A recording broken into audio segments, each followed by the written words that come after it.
Hey guys, it's Rain again. Hey look, I see my cat. I know this is kind of late in the week. I'm filming it on a Saturday. I was gonna film it yesterday, but I was way too sick. And I'm still sick, but you know, I'm trying to better myself. And by better myself, I mean make videos that no one really watches. And so today, since I am still very sick, I am not going to be doing a makeup look because I don't feel like putting copious amounts of makeup on my face while I'm not sick. So you're just gonna be looking at naked me today. My face, I mean, just my face.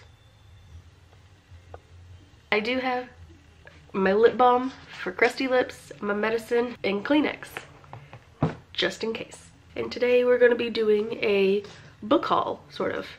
It's weird because they're not all from like a certain time. It's like pretty much gonna be just like a 2017 book haul. My friend did one for her first ever booktube video, which I will link in the description below. What better way to end the year than actually live up to the fact that I do makeup looks based on books than doing a book haul, especially when I'm sick. Yes, be wary of my congestion and my red face and everything like that, and sit back and relax and get ready for a 2017 book haul. Cue the intro.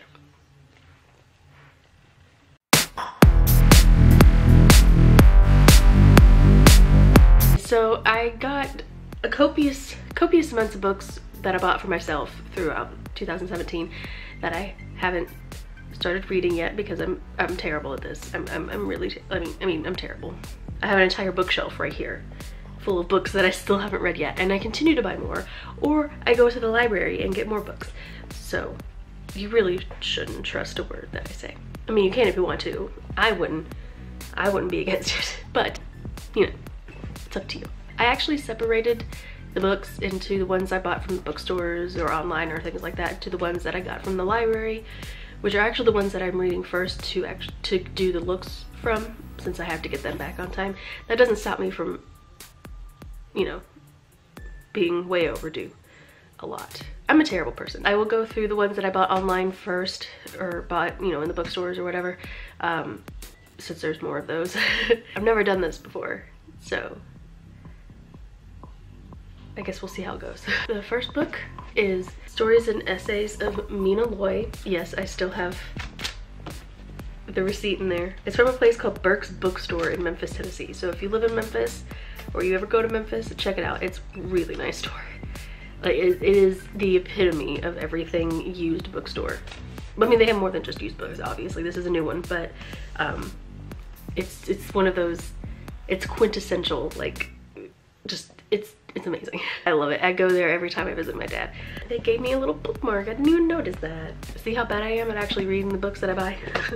According to the back, it's kind of, you know, flows together a lot of issues centering around women and like abortion. Because it also contains dramatic works that parody the bravado and misogyny of futurism and demonstrate Loy's early effective use of absurdist technique. I haven't read it yet, but I am going to read it soon. It looks interesting.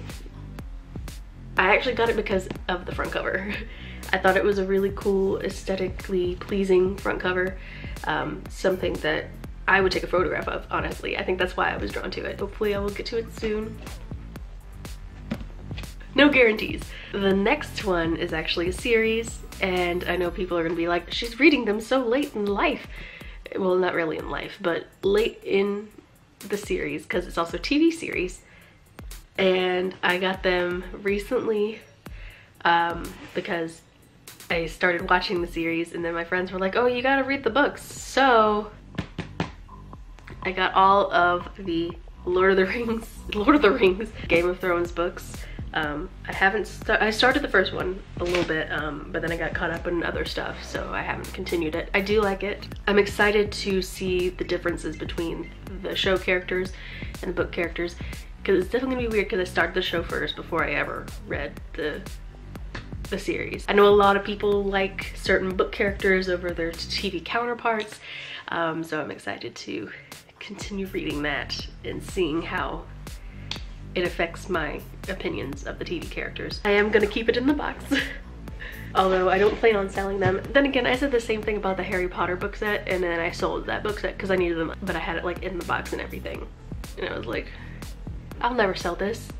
It'll be worth like tons of money later, but I'll never sell it right now. And then I ended up selling it like 4 years ago. Don't underestimate the power of getting money for used books. The next book is Diary of a Madman and Other Stories by Nikolai Gogol. I'm really excited to read this one because he basically paved the way for like Tolstoy and Dostoevsky, both of whom I love. Why not give it a try? And it was only $2 at the bookstore, so that helps. It blends social commentary and comedy and fantasy really well from what I've read about him. So I'm really excited to read the book itself. Aesthetically, I do love the cover of the book. I think it's gorgeous. I like the fact that it's small enough to carry around and, you know, a pocket if your pockets are big enough, or, you know, if you have a smaller purse, you know, it won't be too much of a hindrance. I do love paperbacks more than hardbacks just because it's easier to read for me. You know, I like the, you know,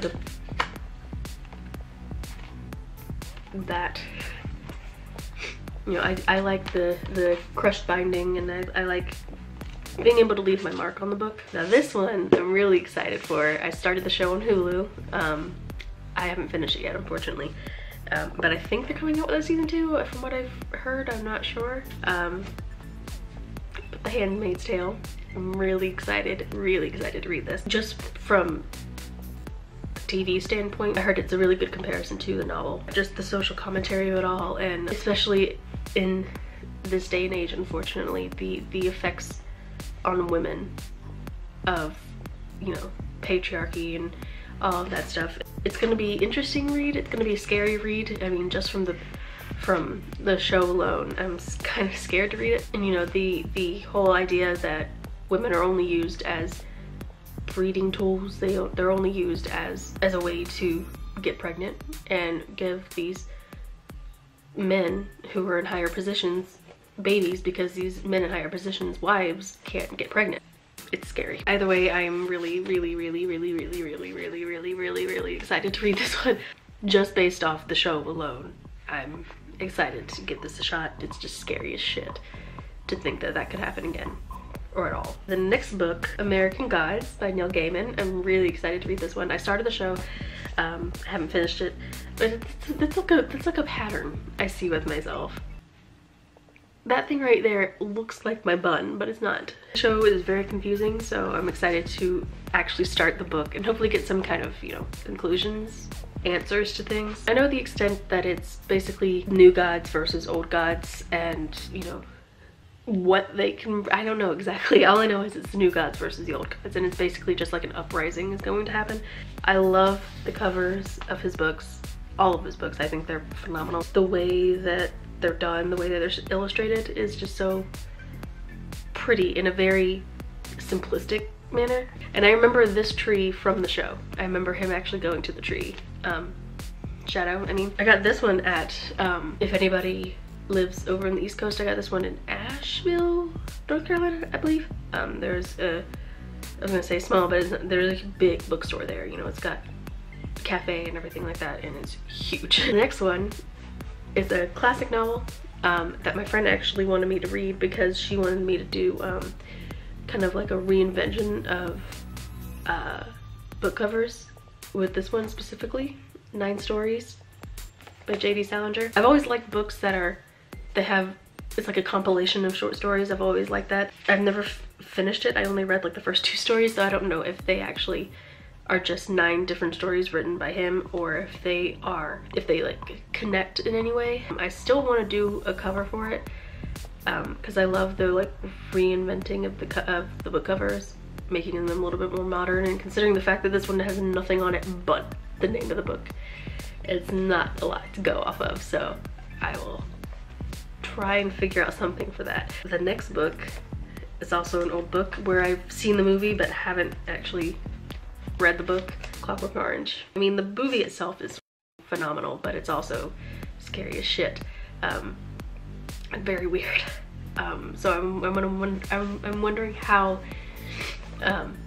visually how the book is going to compare to the movie. I got a throat lozenge, so sorry if it sounds weird.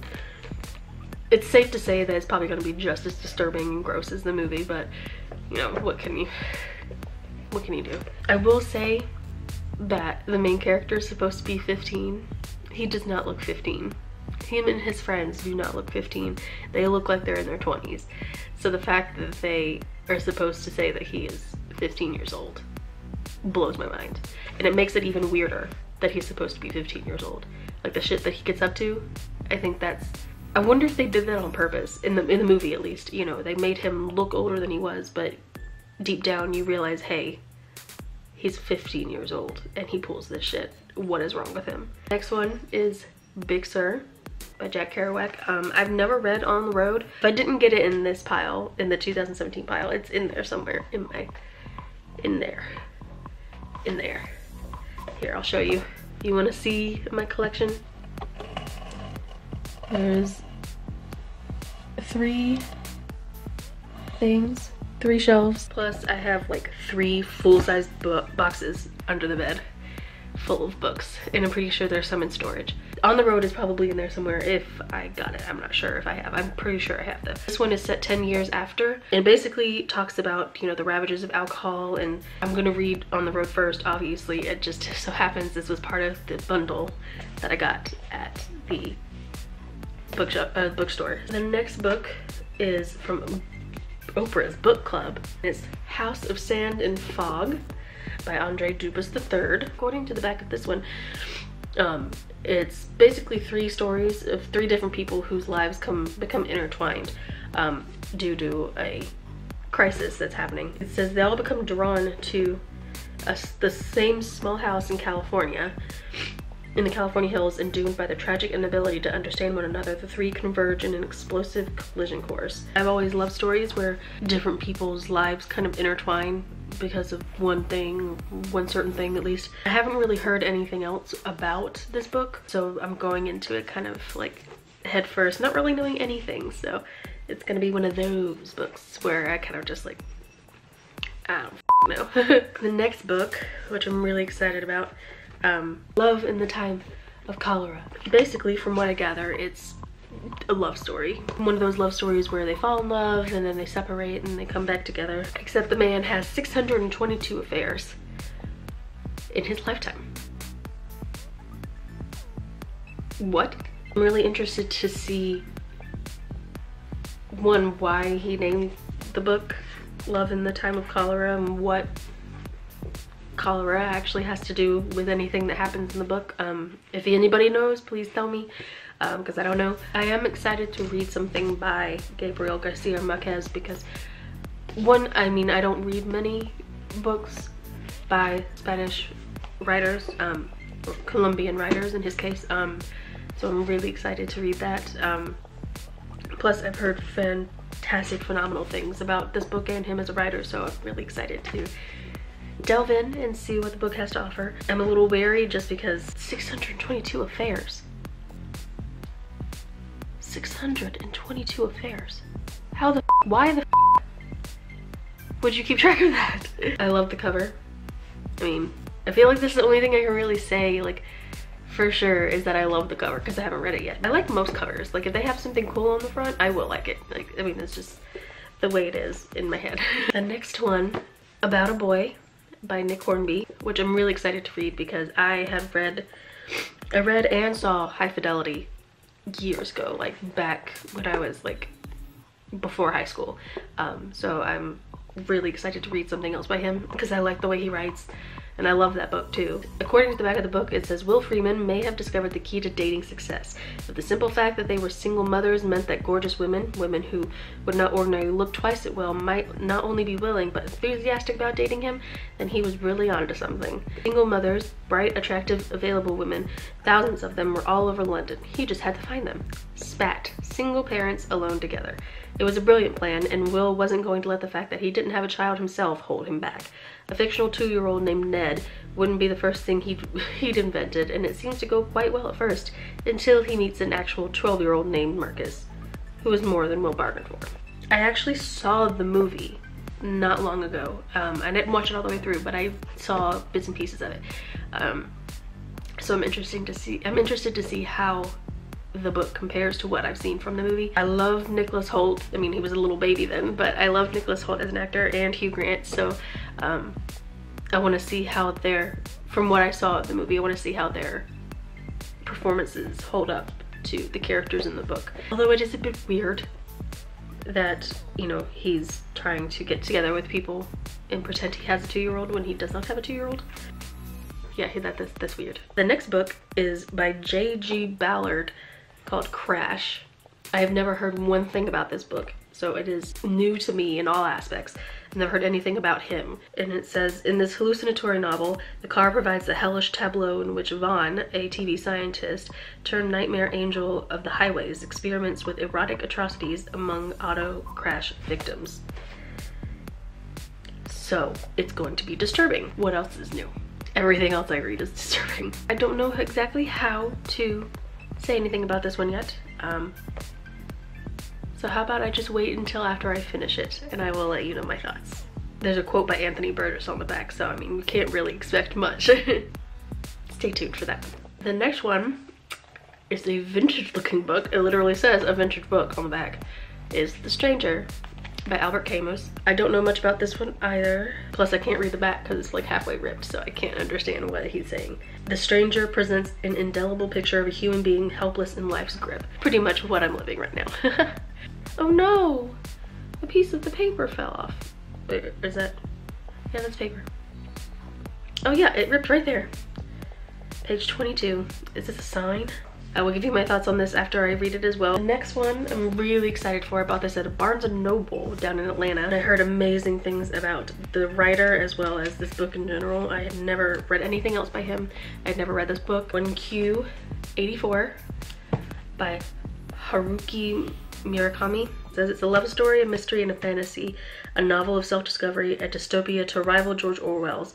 1Q84 is a tremendous feat of imagination from one of our most revered contemporary writers. Having so many different like aspects to a novel be different things like that is going to be a fun ride. So I'm really excited. Hopefully it lives up to its expectations. The next one is by Danzy Senna called Caucasia. I assume it's obviously about race. It must have been used in school because somebody like marked this shit up like really well. I had never heard anything about it before. I never read it in school. I always like books that talk about race and like the overarching theme of race in today's society. It'll be interesting to see what this is all about, considering the fact that there's nothing written on it about it. I got cold, so I put on a jacket, my hoodie, my college hoodie. The next one is James Joyce's Dubliners. I've heard of the name, but I've never heard anything about it before I bought it. It focuses on the poorer classes of Dublin during the early 1900s and, you know, kind of what they go through and like the moral compasses that they all have and everything like that. So I'm really excited to read it. I'm really excited to read all of them, if you couldn't tell. It's a pattern. It's a collection of 15 different stories. I'm assuming they all like intertwine with each other because that tends to happen with words like this. It says the stories represent moments of revelation common to all people. So it's not just because, you know, it's about the common poor class. It's something that, things that he talks about in the book, from what I can understand, is that something everybody can deal with no matter what economic class that you're from. Then again, it depends on the time too. You know, this is early 1900s when he wrote this. It's much different from now. So it's going to be interesting to read something that talks about things such as that in today's world. The next one is Dracula by Bram Stoker. I'm really excited. I saw the movie forever ago. I'm really excited to read this one just because, you know, I'm a bit of a vampire person. From what I can understand, it kind of started the whole myth of terror and you know, bloodlust and all that kind of stuff. It was a new way of, it was a new kind of look into like a nightmarish hellscape, I guess. I'm also again excited to see the differences between the movie and the book, because of course I saw the movie before I read the book. You know, see what they left out, see what they, you know, kept in, see how they approach certain things compared to the way he wrote them and the way that the screenwriter wrote them. The next one is called After On, and it's basically about the merge into real, you know, AI. Yes, kitty? It's about a new addictive social network called Flood, and basically it talks about, you know, matters of privacy and government intrusion. A lot similar to me, in my opinion, of like Black Mirror, the things that people can get up to and the trouble that people can get into because of how artificial intelligence and the government plays a factor into seeing every little thing, and you know, what you can and can't see. It says, Flutter has it in her to become the greatest gossip, flirt, or matchmaker in history, or she could cure cancer, bring back Seinfeld, then start a nuclear war. Whatever she does is not up to us, but a motley band of Silicon Valley entrepreneurs, venture capitalists, and engineers might be able to influence her. So, you know, putting things like that in the hands of, you know, several people, it's a scary thought. It's a scary thought for, you know, I mean, artificial intelligence is scary in general, but just the idea that, you know, anything, I don't know, it's just, it's all very, it's similar to me like Ex Machina, I think that's how you say it, or Ex Machina. I recently watched that, and you know, kind of the takeover of AI robots and building something that could hurt you, that hates you. I mean, she literally says that in the movie, you know, why would you build something that hates you? It's interesting to see a take on that, and I'm excited to read that one for sure. Just because I'm always interested in that kind of stuff anyways. I mean, even for a fiction novel, it's interesting to see how that could become a major thing in the world someday, if not already. The next one that I got is called The Witches: Suspicion, Betrayal, and Hysteria in 1692 Salem. I'm really excited to read this. It's interesting to see, one, the changes in how people think about them.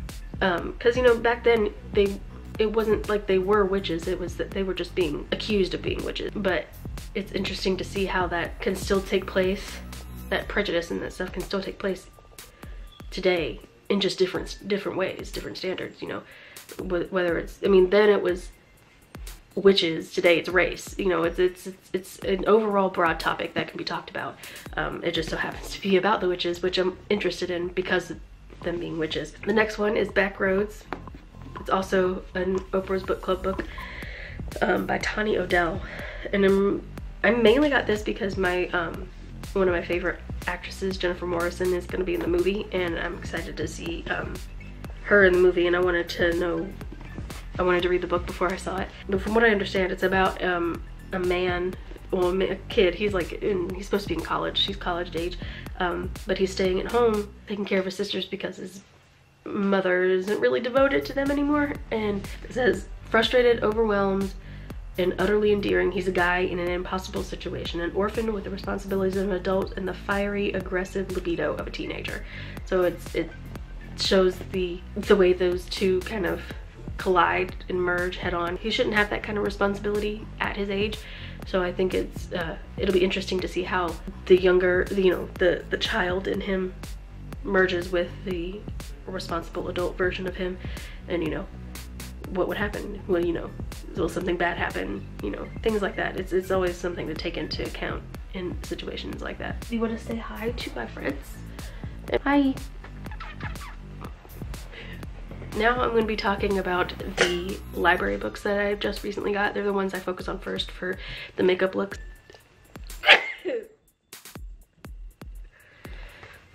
The one I'm currently reading, that I'll be doing a look for hopefully soon if I finish it within the week, is The Silence. It's about this woman whose husband just died, and she is an antiques dealer or something, an antiques collector. Antiques dealer, and she's going into the home, his childhood home, to pretty much price everything and figure out how much it can go for and who can sell it and everything like that. She finds out she's not alone, and there is a ghost in the house. I don't know yet how this ghost relates to, you know, her late husband or the house in general yet, and it is creepy. There are moments where there is creepy stuff, and it does a good job of relaying that. I'm much more of a horror person in movies because I like the visual aspect, but they do a good job of the scary moments in this are scary. So she's done a good book. It's Sarah Rain is the writer, by the way. And the next one is Eye of the 60s.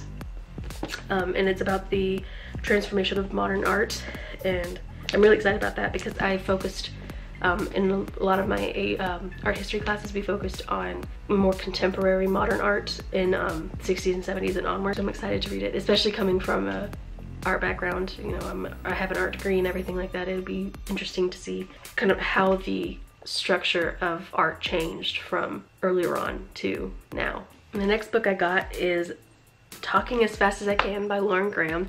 I absolutely adore Gilmore Girls, so I thought, why the hell not? I'm gonna check it out. I haven't read it yet, obviously, because I'm super slow at reading, but I'm really excited to read it because I love her. I think she's hilarious, and I'm interested to see how she writes. If she writes different than the way she speaks, because she is very much like Lorelai Gilmore, in that she talks really fast and she has the same kind of humor. So I think she was like perfect to play Lorelai. But I am excited, definitely excited to read the book and see what it's all about. The next one is huge.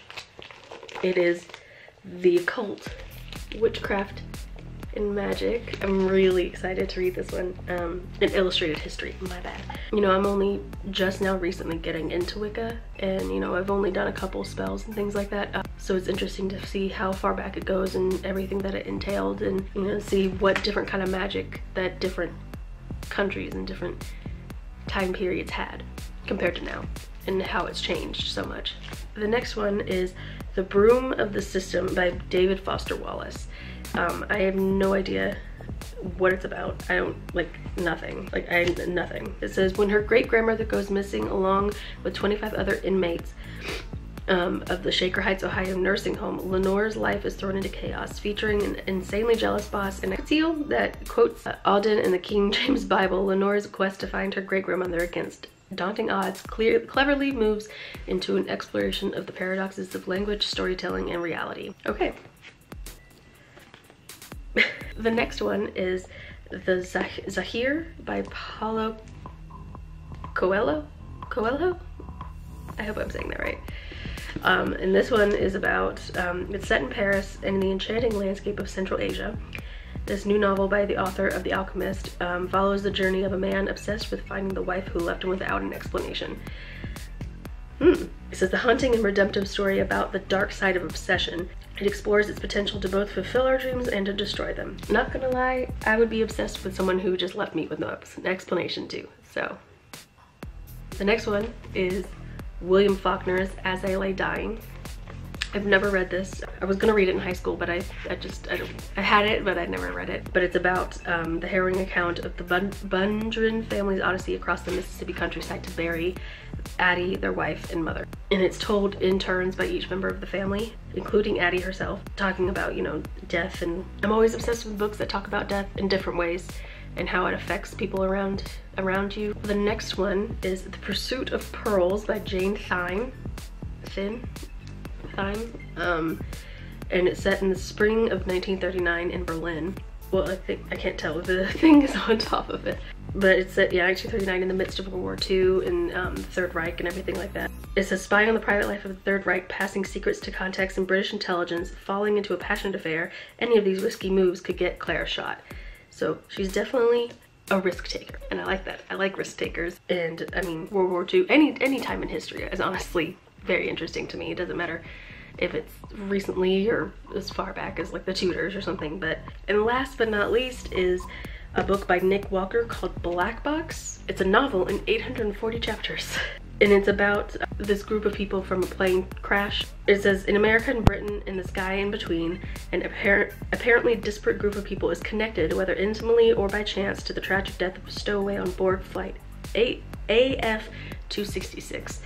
And the way it's written is, I mean, like the chapters are like that tiny, like from here to here, and it's all within different modes of recording. So it says you find out the real identity of the stowaway through black box recordings, answering machine messages, sitcom outtakes, and court transcripts, and it's told in a circular narrative where they all kind of meet back up with each other and I'm excited to see who it is, because it says, cross a road, take a train, or get on an airplane and you put your life in the hands of a stranger. Every bit as screwed up, every bit as fallible and as human as you are. Then the person turns out to not be a stranger at all, and suddenly it's much worse. Ooh, interesting. I hope you guys enjoyed that.